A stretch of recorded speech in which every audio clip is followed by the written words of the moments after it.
you tell her, like, hey, let's just stop talking about our problems. So problems do not disappear. I actually don't think it's an issue nearly as much as you do. I think we've made it a bigger issue. I'm not making it a bigger issue. I'm just discussing. This is just my talking I'm point. saying generally. And then I do want to get your definition, though. What is racism? Racism is a form of feeling superiority. It is expressed through discrimination and through the legal system. Can you be racist against white people? Baby. Can I? Charlie Kirk has inspired me to jump back on the mic. I semi-retired when Donald Trump got elected. I thought the job is done. We've got him elected. And then this horrific act happened where Charlie Kirk lost his life. Now, what happened was they may have taken him. We all feel robbed. But what they've done is they've actually blown up his message. And it has spread tenfold. It's inspired people to go back to church. It's inspired people to work together. We're seeing it everywhere. Seeing it in football stadiums. You're seeing it at faith participations, church. People are flocking to church. They're reading Bibles. They're doing all sorts of things, and all thanks to this great man, Charlie Kirk. He had such a positive message, and he would take the time to talk to anybody. Particularly, he'd give you priority if you had disagreements with him. His famous campus debates, which I love to watch, was Prove Me Wrong. Now, he'd get heckled and all sorts of things, but Charlie would always be that. A lot of people have described him as the smiling warrior, because he is. But anyway, this debate I haven't seen, so we're going to watch it. I think it's about DEI. So without delay, and of course, we wish the very best for the Kirk family. Prayers and everything go out to them. We're going to jump into this debate, and let's watch it together. Baked into the idea of white privilege is that inherently in our culture as society, somebody that has white skin color in this audience has extra privileges that you as a black individual do not have. Can you list what those are? Sure. When FDR employed the New Deal to counteract the Great Depression, this came with resources that was allowed it to white people. Banks denied 99% of qualified black applicants while also accepting 99% of white applicants. But today in 2025. Okay, today in 2025, as I alluded to you, they've done studies in Now, this guy's definitely nervous, you can tell. psychology where white-sounding names receive jobs or callbacks more than black-sounding names. They did the two names. It was a white young lady named Anna Scott, and it was a black young lady named Lakeisha Washington. They both put in 80 job applications. Lakeisha Washington received 9 callbacks and received 75 callbacks out of 80. That's a good point. I actually, that study is debated, but let's pretend it's true. Do you think it's racism or something else? I think that answer is multifaceted. Because it didn't. Let me make the best. Sorry to interrupt you. If we live under a status of DEI and people are getting jobs that they're not qualified for, wouldn't then an applicant then assume maybe that an applicant might be there based on DEI, not on merit? It actually creates more racism where it doesn't exist. So DEI is not about going and grabbing some random person of color and saying you therefore qualified. DEI is about considering other qualified applicants. Well, let's take airline pilots. United Airlines wants 40% all of their airline pilots to be women or people of color. Why does that matter? Number one, because I want a qualified airline pilot, not a person of color airline pilot. Understood. So you agree. But number two, there's only so many airline pilots jobs. So when you say we want 40%, by definition, then you have to discriminate against a certain group to get another group to advance. Right? And see, this is one of the things that they always come back with against Charlie. Charlie's critics always come back and say, he's against black pilots, etc. But let's listen to the full debate. Right? Understood. Because there's not unlimited amounts of spots for airline pilots or air traffic control or surgeons or whatever position. So when you say that we want to have a quota, that then you have to say we're not going to prioritize a certain group. Let me tell you what I believe, and maybe you might actually agree with it, because I think you do. What we believe as conservatives is that skin color really doesn't matter that much. We care about character and merit. We want a country built on what you bring to the table, not how you look. Exactly. And America started out with that based on merit. And theoretically, it was supposed to work. In practice, it did not, which is why you have these different programs of affirmative action, DEI, and the Civil Rights Act, because they were not working. You cannot ignore that these policies were created to counteract racism. A counteract to racism is not racism in itself. Well, I reject the premise, and I will say this. If you do something racist on top of something racist, that doesn't make the second racist action good.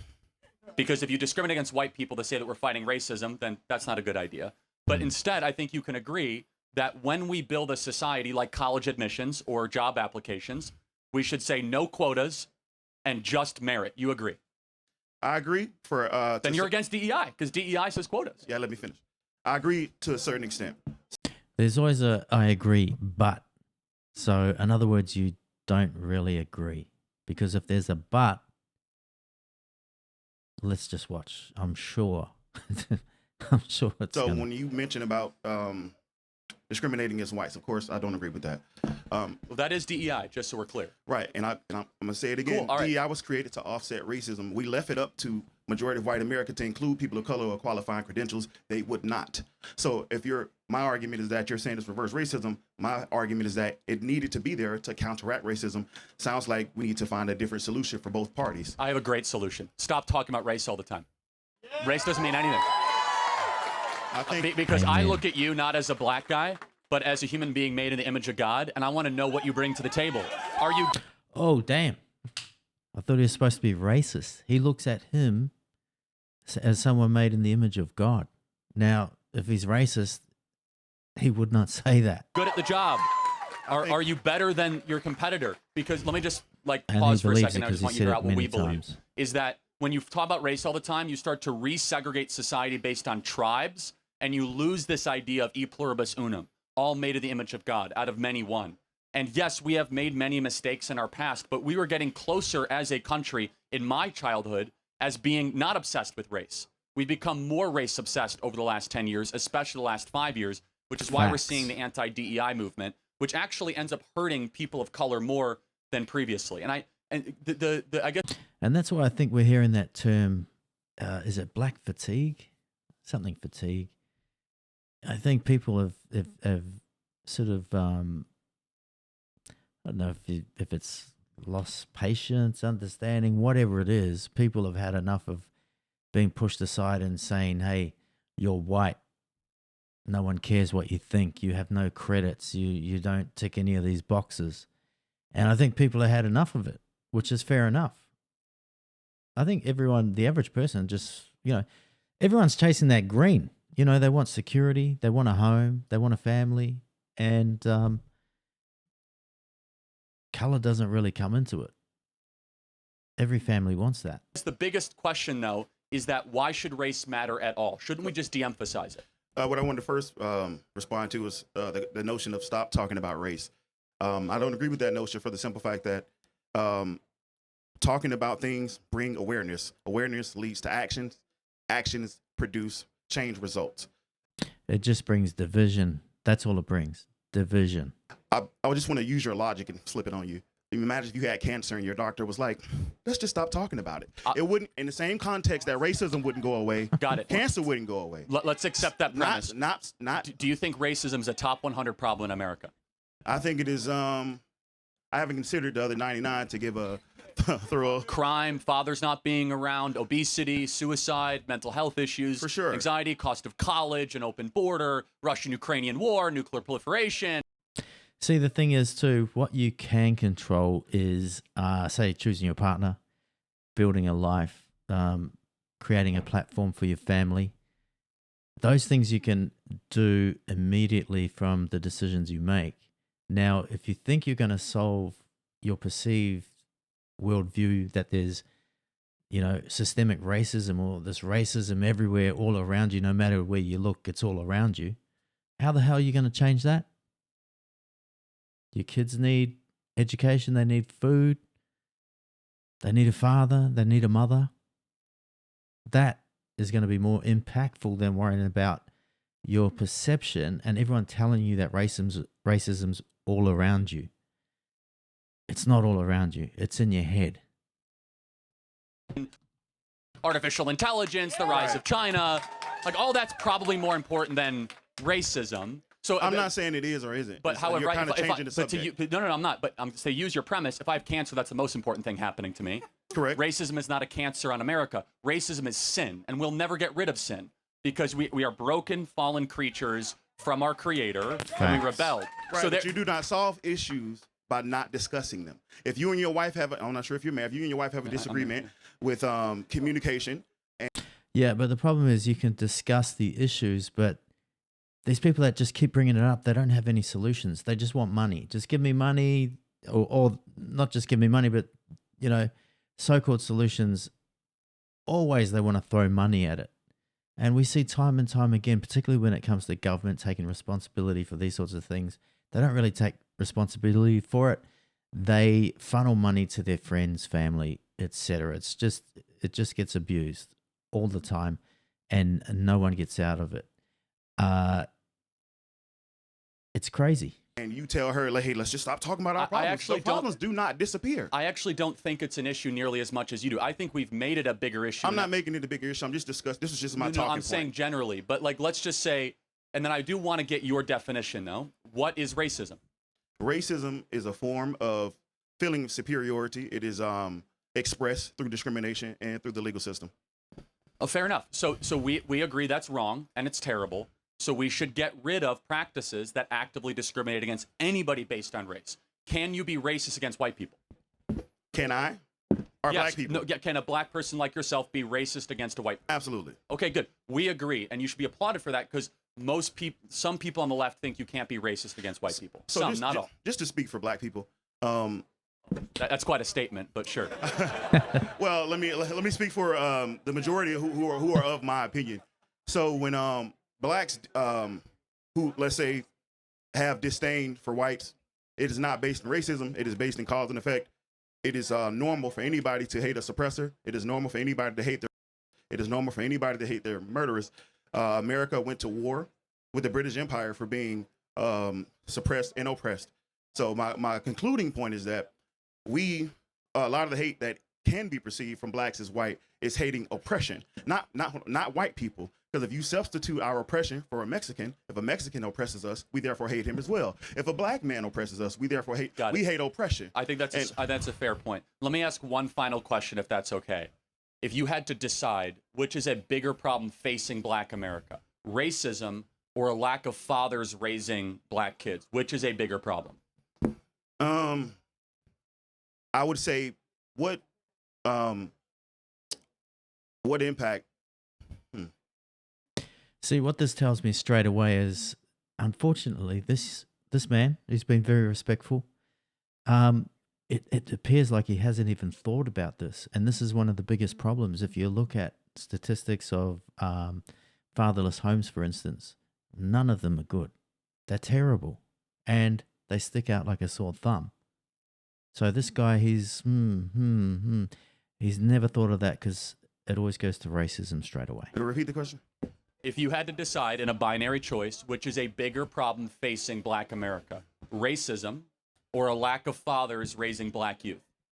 I think it's a combination of both, but for sure we'll say black because blackness affects blacks more than you ever affect me in my life. I'm sorry, so you would say racism or the black fathers? Fathers. I agree. So now we have agreement. Do you agree that the last 5 years we've talked more about racism and way less about... Now, you people that are saying Charlie is disrespectful, racist, shut up. Honestly, you don't know what the hell you're talking about. Charlie's so respectful. He's coming from such a great place. He's trying to engage. He really wants to help this young man. He wants to understand.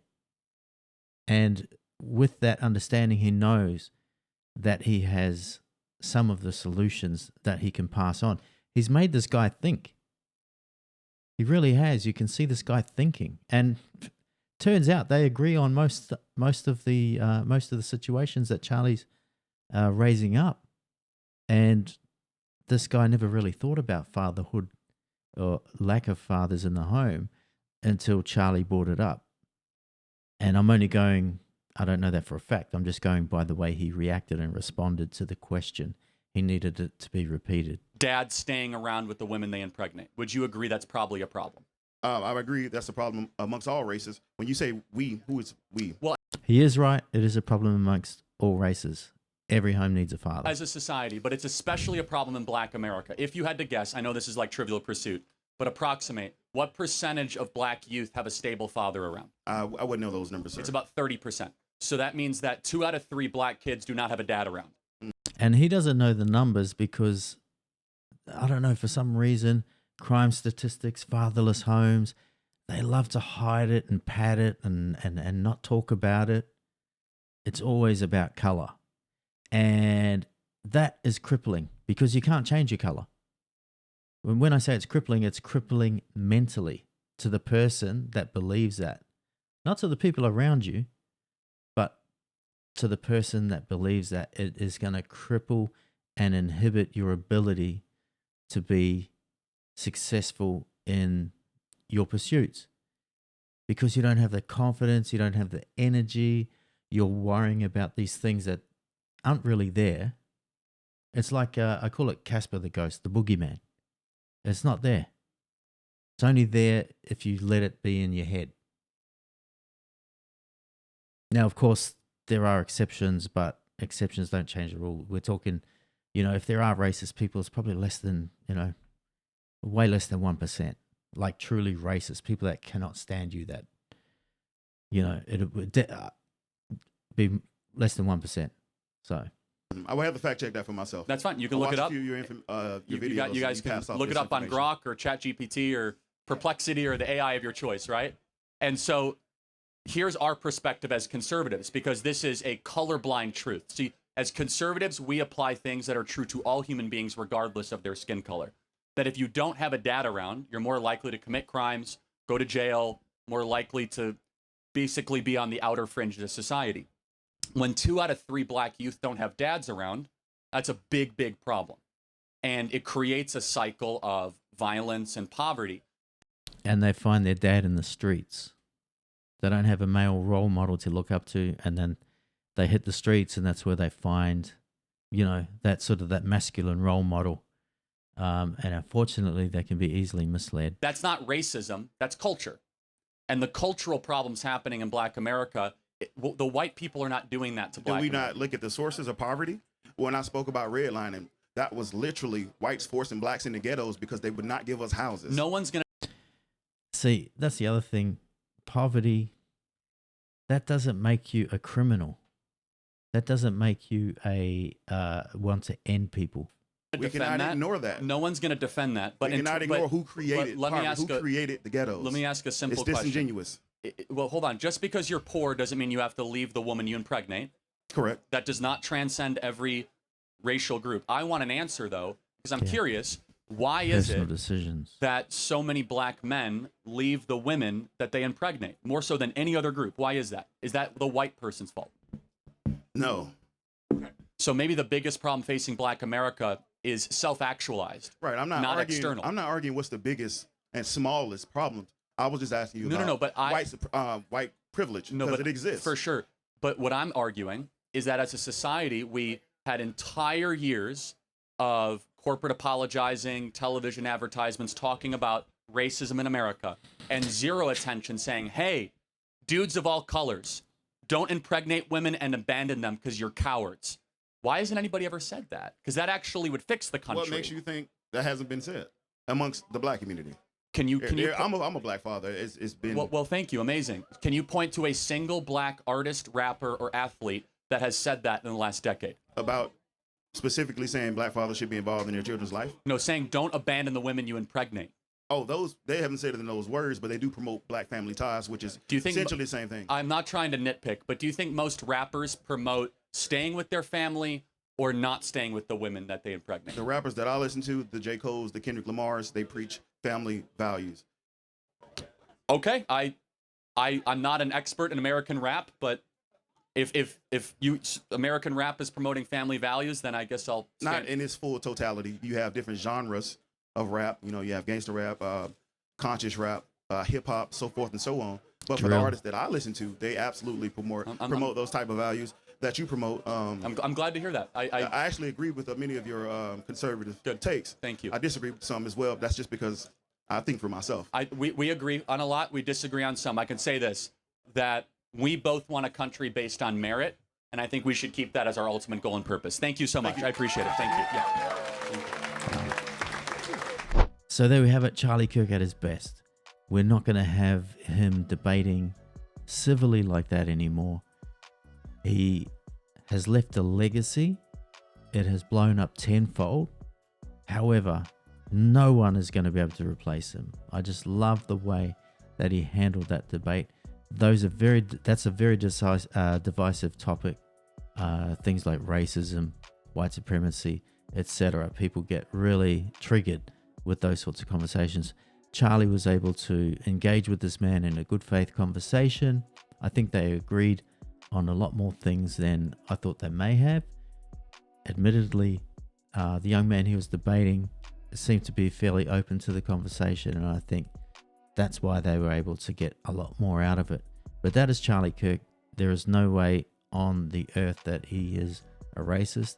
He's a wonderful man, and our prayers and thoughts are out to Charlie Kirk, his family, and all his friends and supporters, and which I am definitely one. I'm definitely a supporter of Charlie Kirk. He's very impactful, and he's a net positive. But anyway, thanks for tuning in. Don't forget to hit the like, smash the subscribe, ring the notification bell. Until next time, take care.